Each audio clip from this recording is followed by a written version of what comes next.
Welcome to Lifestyle with Dr. Mobi. I'm Dr. Mobi, and today we're gonna have a great guest. We're gonna have fun. He has a comedy podcast, and I always wish we had some comedian come over show and entertain our guest and so forth. So we have Brendan Flowers. Hey, let's welcome Brendan. How are you doing? I'm doing good. Thank you for having me.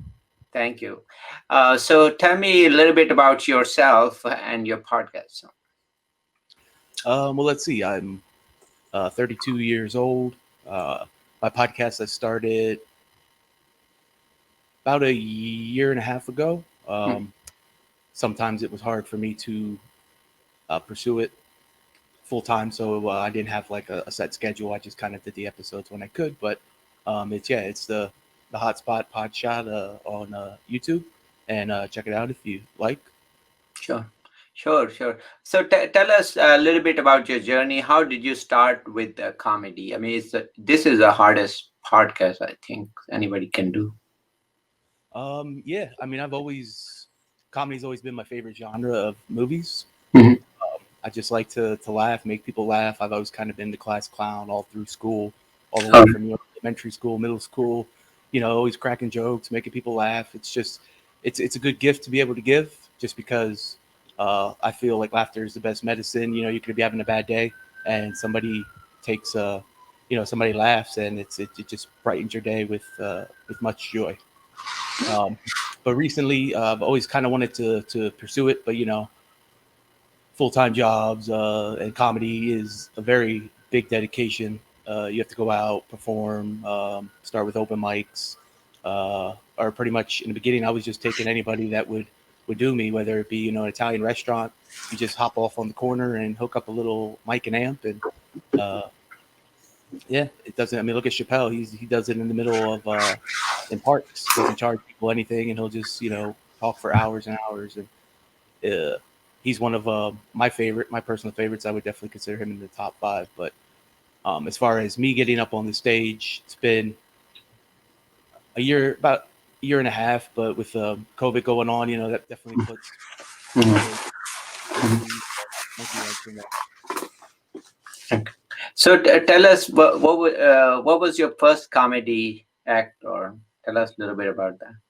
My first show was, I don't remember the date exactly, um, but it was a local, kind of like a bowling alley, had like a little club on the side, and they do it I think once a month on a Thursday. For first come you sign up and pick a number, and I gotta say it didn't go that great. uh, Oh, but yeah, I had high hopes. I mean, I still got a couple laughs, but uh, the way it goes in your mind and then how you actually perceive it once you get up there, it's almost like being in a different parallel universe. mm.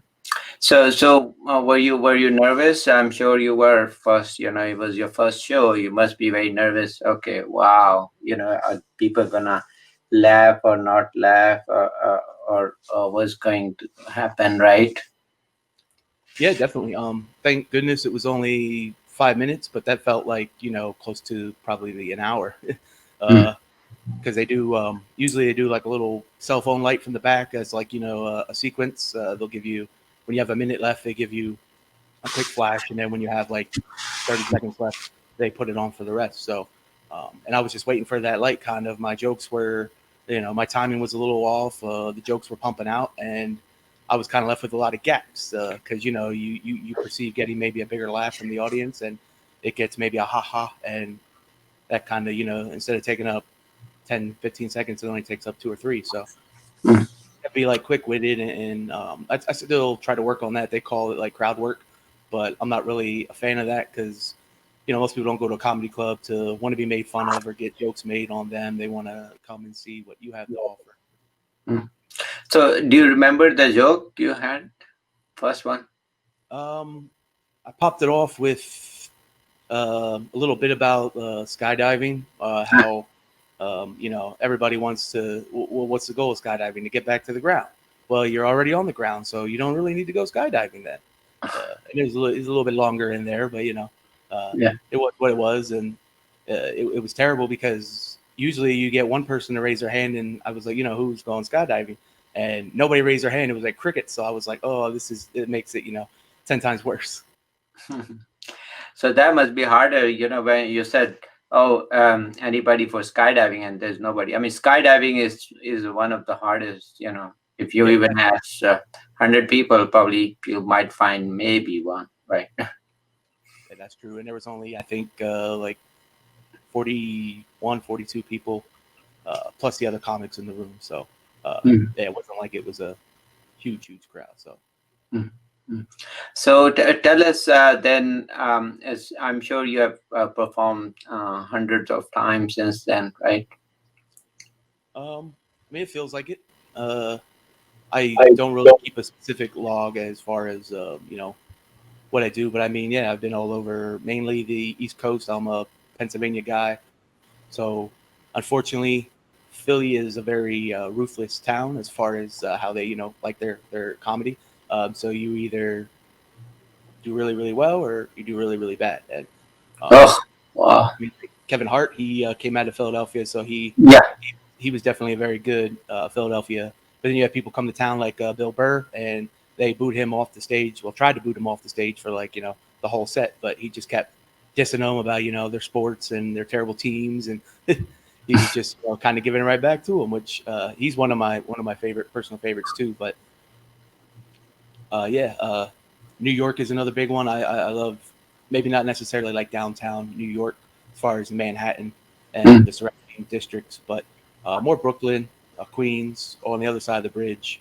A couple places in Jersey, but Jersey can be iffy too.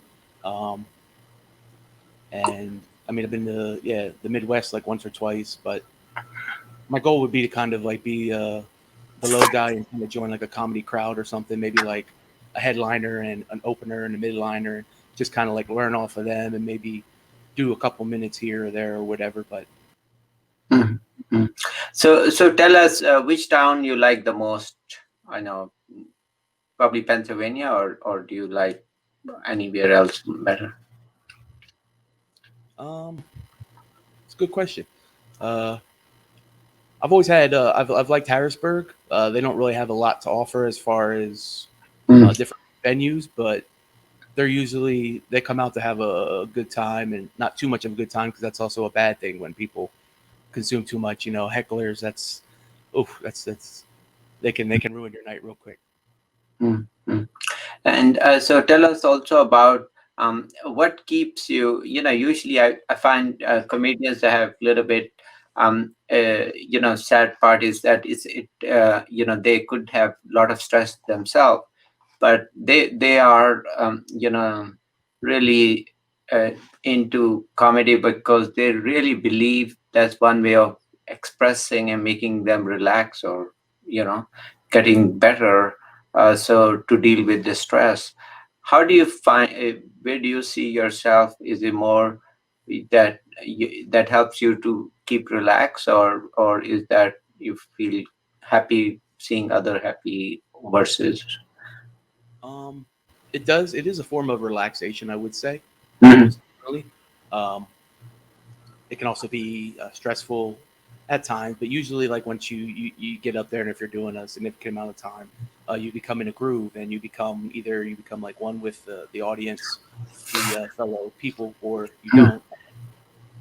I also do it as kind of a coping mechanism for myself because, uh, like I said, it's good to make people laugh.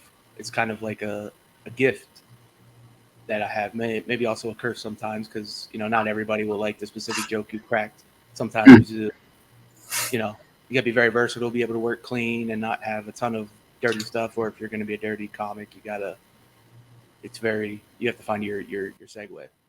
Mm, mm.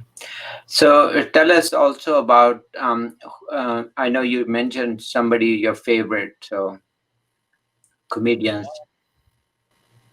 Yeah, just a lot of people. I mean, I like to watch a lot of like actual. Most people like to watch movies or like murder mystery shows, NCIS, Law and Order, whatever the CSI Miami, the big whatever the big show is. But me, I would much rather sit there and watch somebody special. Usually, it's right around an hour. Comedy Central does a lot of 30-minute specials. And not many comics go over an hour, and most don't even hit that nowadays anyway. So it's not a lot of time and dedication. Most episodes are an hour. Most movies are well over an hour. So to sit there, everybody from uh, Bill Burr, Dave Chappelle, uh, some of the old greats. You have Kinnison. I mean, he was very short lived, but he was very Mhm. give it to you for old school early '90s. I mean, that stuff I don't really think you could even do today. At least get away with everything that's going on. So it's all about how you're able to find the line, but not necessarily cross it. Mhm. Because right now, with everything going on, it's so easy to get hashtag whatever. Oh yeah, yeah. So nowadays, we have more social media, and people just put out right away. They make anything, or they post it and make comedy for right now.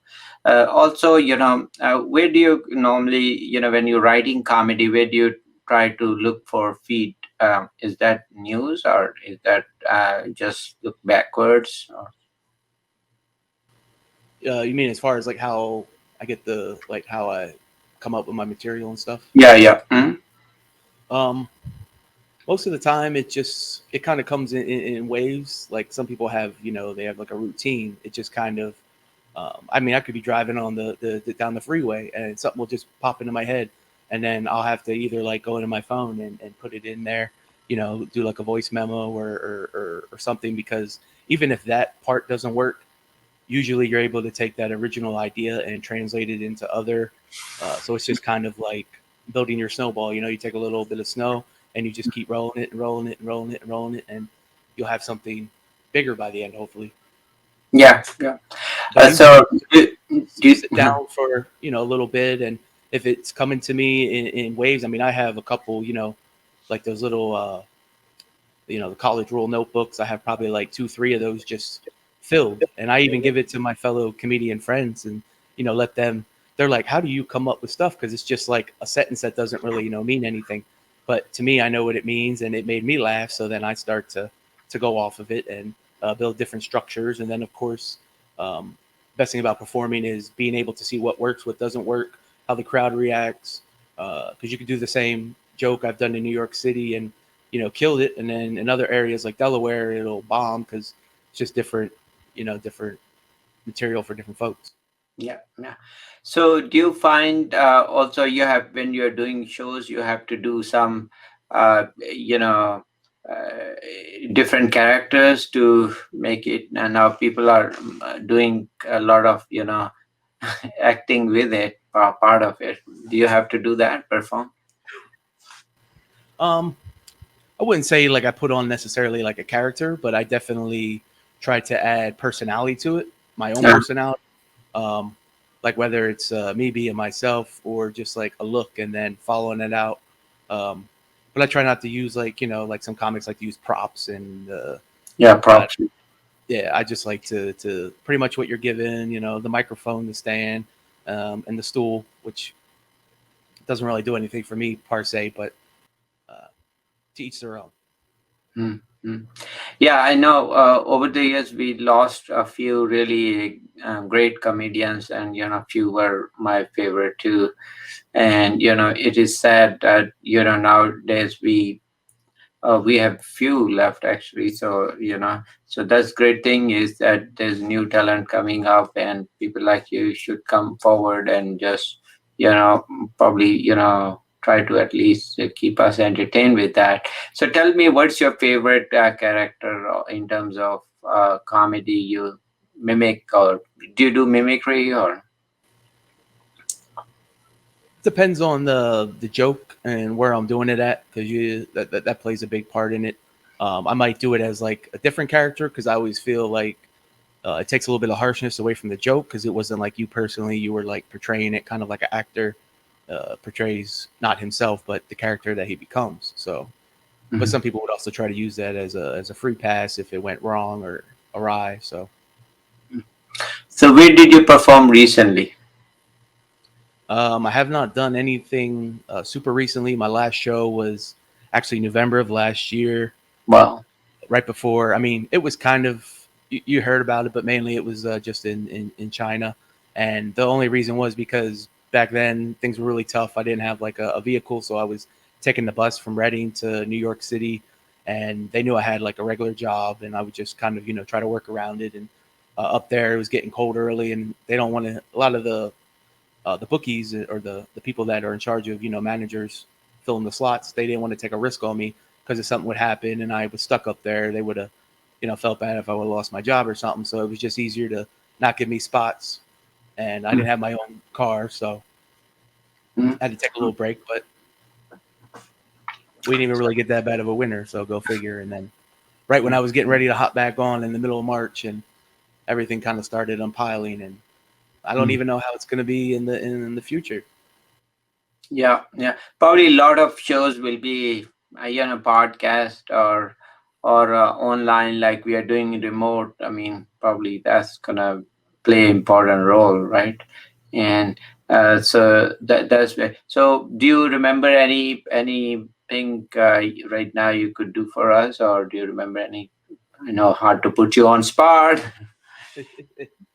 um, yeah, I mean, not to say drawing up blanks, but yeah, like, a bit been a little rusty, and I don't just want to like Mm, just because if I come up with something, anybody could say the like the big thing coming up right now. I've kind of had it is maybe not stealing jokes, but taking people's premises. Uh, as far as it could be very broad too, like a sentence, but somebody else could have that same perception and went a different way with the joke, but you still mm, kind of stole the structure. So, mm. um, No problem. but No problem. if anything comes up, I'll definitely. Yeah. Oh, this we didn't anticipate that you'd be performing live. It was more to know you, and I always wondered, and probably it's true. It's the hardest job. We have actors, we have directors, of course, but make somebody laugh or somebody, uh, that needs really lot of coordination, in my opinion. Thought, and because that's the hardest thing to make everybody laugh and enjoy that. You know but so I have to say, you're doing a fantastic job. Keep it up, because that's gonna take a lot of hard work for sure. So do you think, what will be the future? Would be more online or social media, or what would be future of comedy? Um, yeah, that's a big question. Kind of like, I mean, I understand online a lot of some comics are trying like the Zoom philosophy, where you kind of have a big board of all the people that are watching, and then you would be the speaker, and then I believe Zoom, whoever is the main speaker, they're kind of the volume is set on them until they would get interrupted. But if you mute everybody else, but that's just kind of to me that feels disruptive because you're missing that live feeling, which is kind of the main reason I think that most comics do it is the feedback that you get. You don't want a delayed feedback, which even with still all the modern technology, I feel it would be very delayed to the comic. But different comics have different comfort zones, and I still think live is the way to go. It's just going to be harder for more up and coming comics that are maybe 5 years or less because these comedies are only going to be able to, or these clubs are only going to be able to operate at a certain capacity. So they're going to want the people that are going to sell out that they can get the most money for. Mm. Like if I don't know who's a good New York comic, maybe Dan Soder if he would come into town, or the Gotham a lot of comics, if they're New York City, that's a big place to go. Is the Gotham Comedy Club? It's downtown Manhattan. All the big stars go there, and Mm. it's really small. All the clubs in New York are small, but Mm.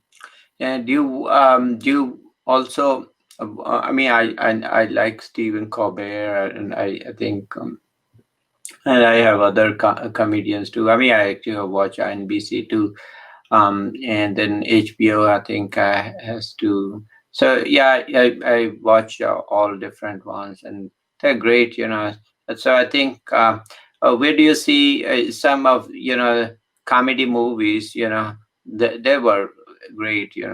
So do you ever think of doing some comedy movie? I could definitely possibly see it, just because that's in a way that's kind of like it's like a kind of like a Broadway, like a musical. You're Yeah. performing Mm, uh, more cameras, and maybe let more people will see it over the course of a time than actually at your one show probably. But um, yeah, I mean, depending on what the script was and how I vibed with the perceived character that they wanted me to cast, I think it would be a good opportunity because there's plenty of funny people that weren't necessarily comedians that were you know super funny. mm, I mm, think like Adam Sandler, he's not really like a stand-up comedian, but still to this day one of the funniest.